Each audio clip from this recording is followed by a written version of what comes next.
Welcome in on this Saturday. This is the House of Orange. Got a lot to get into. Josh Elander moves quick. We've seen it. The guy, he's got a plan. He's organized. He's detailed. Things are rolling. Austin Knight, East Carolina pitching coach, former East Carolina pitching coach now, is Tennessee's new pitching coach. I'm going to talk about why I feel this is a big hire. I love the hire, and I'll discuss more about that. We'll talk more about the roster, kind of what's going on moving forward, and some visitors here as well. I'll try to get that done in about 10 minutes time here. Hit the like, hit the share, hit the subscribe button. And I will promote it as well. There's channel Patreon as well. $1 a month. You can go to help the channel there. Greatly appreciate those. Subscribe now. Well, let's get into it again. Mike Wilson, VolQuest.com, put out last night. He expected this Tennessee pitching coach search to be over by the end of the weekend. Here we are this morning. I'd gotten a text this morning actually looked like it was going to be Austin Knight, and I'd seen some speculation last night on it too, based on the I guess your social media accounts and stuff. I've seen this has been a nicely praised hire for them. Josh Elander has addressed it, talked about it earlier, welcoming Austin Knight and his family in. Says Josh Elander said today, Austin has a proven track record developing pitchers and leading successful staffs that compete the highest level. He's an exceptional coach and recruiter whose values align with our culture, and we look forward to the impact he will have on our student athletes and program.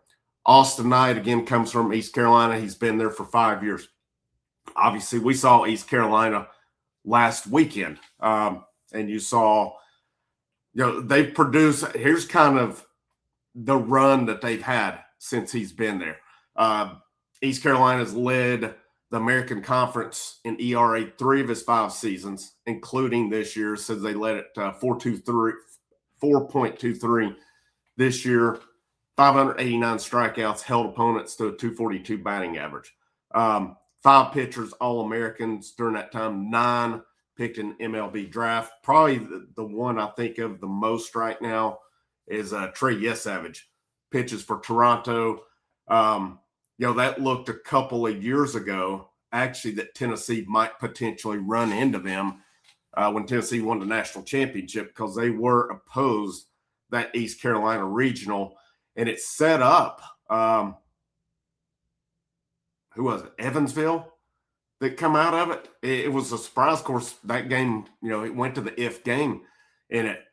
Evansville, I can't remember who the third seed. It might have been Liberty, possibly. It's East Carolina. I know Wake Forest was the 2, because it looked like you were possibly either going to get East Carolina and Yesavage or Wake Forest and Chase Burns at that time, the way it was set up. And then, of course, Evansville shocks everybody and wins the whole regional, which was a really tough regional.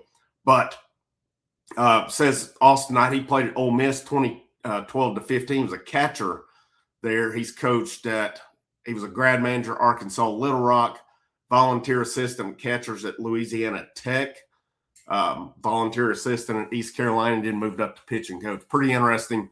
I think it's interesting, too, him being a catcher. Of course, Josh Elander was a catcher as well.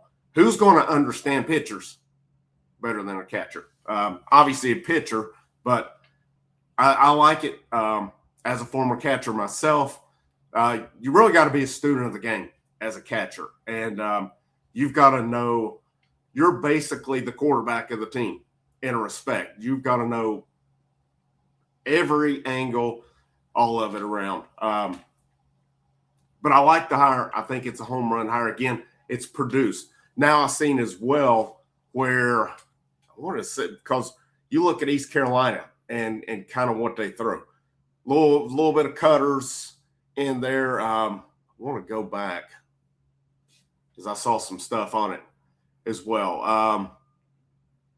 And again, it's one of those things you got to think Elander had a short list. And again, I mean, Reynolds was just let go a couple of days ago, and now he's got it hired. This is a guy who has a plan right now. I know there's been much made about the hitting too.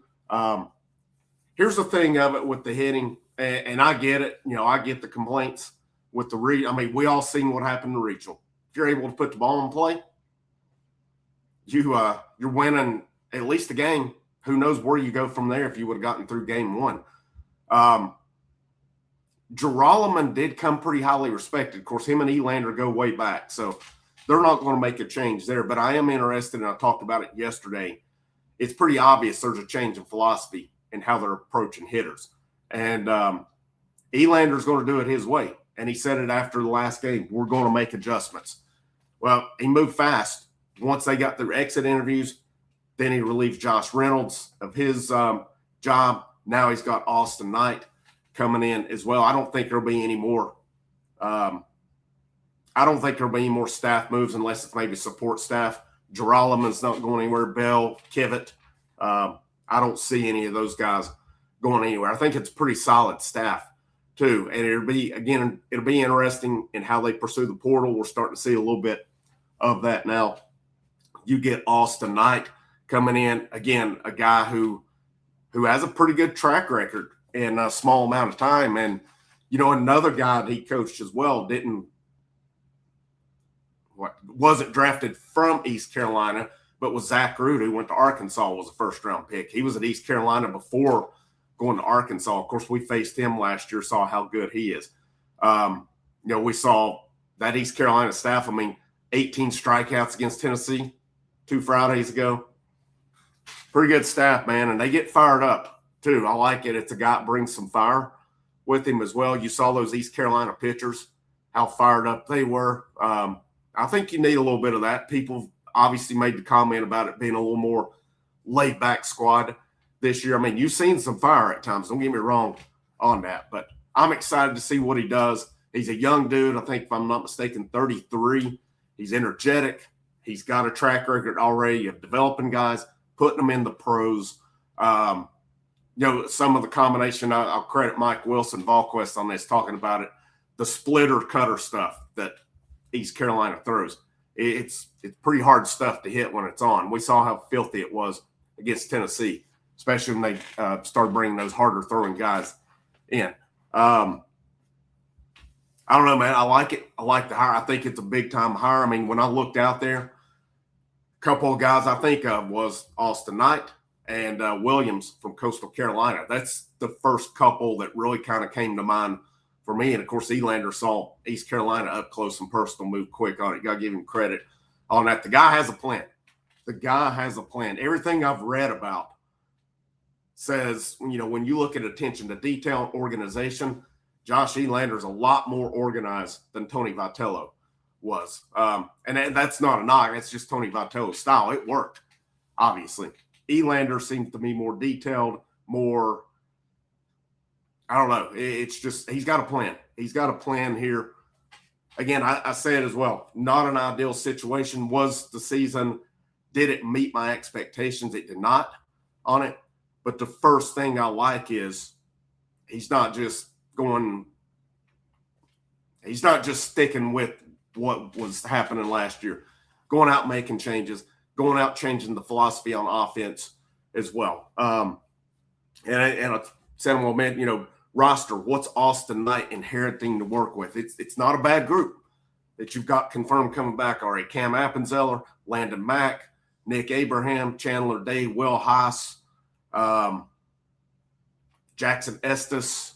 I think I'm forgetting somebody here as well. But that's a pretty good starting point there. You've got 2 starters. You got some pretty good bullpen guys. Now you got to go out and add more. You need right-handed flamethrowers, basically. I don't know if any East Carolina pitchers would hit the portal. I've not seen an updated portal yet. If there's any good ones, you got to think Tennessee. Any proven ones, Tennessee would be interested, obviously, with Austin Knight and his familiarity with them. But, we know Coons off to the draft. Blanco graduated. Arvidsson is moving on as well, I'm assuming, to the draft. He has eligibility left. So, it's not out of the realm of possibility he could hit the portal. I wouldn't think so. I would think probably more draft there. And then, of course, you've got freshmen coming in as well. You had some of your true freshmen this year. Who comes back from that group they've got a lot to work with. Offense is going to be key, rebuilding that. Talked about portal. I mean, right now with portal, here's what they've had as far as visitors go. You had Jake Souders from Samford. He has also visited Mississippi State, Ole Miss, and Alabama. So it's a stacked group that's after him. Last year at Samford, 356 average, 11 home runs, 46 RBIs. He is an outfielder as well. Braden Kersey, infielder and pitcher, who played for Mercer, is a big one. 21 home runs, 325, 67 RBIs last year. I'd seen an interview. So he said the visit went great. They addressed with the pitching coach. I wonder at that point if they kind of knew Austin Knight was coming in and Kersey knew about it. He said they addressed the situation and said they'd reach back out on. I would assume, I don't know if they could for sure say that Knight was coming at that point. I mean, if it's not finalized, it'd be a bad thing to probably tell him Austin Knight's coming and then something fall through for some reason. But Kersey, a two-way guy coming in. Northwestern State left-hander Brody Trosclair. Again, I apologize if I messed up the pronunciation. 5-1, 1.89 in 10 appearances last year. LSU supposedly is after him as well. And then the other visitor I've seen Monday, Wyatt Hanoan from Air Force, 357, switch hitter, 32 walks, 24 times he was hit by a pitch, and only 21 strikeouts. That's pretty elite right there for sure. But keep you updated on any more news. Again, like this hire, Josh Elander, he's got a plan. He's pretty methodical in what he's doing. I feel pretty confident about where this thing's going with Josh Elander and Tennessee. This year, no wins in the regionals for the first time in program history. I think that left a sour taste for sure. I expect him to come out next year and be much better in that regard. But this is Frank. This is the House of Orange. Have a great rest of your Saturday, and I'll see you when I see you.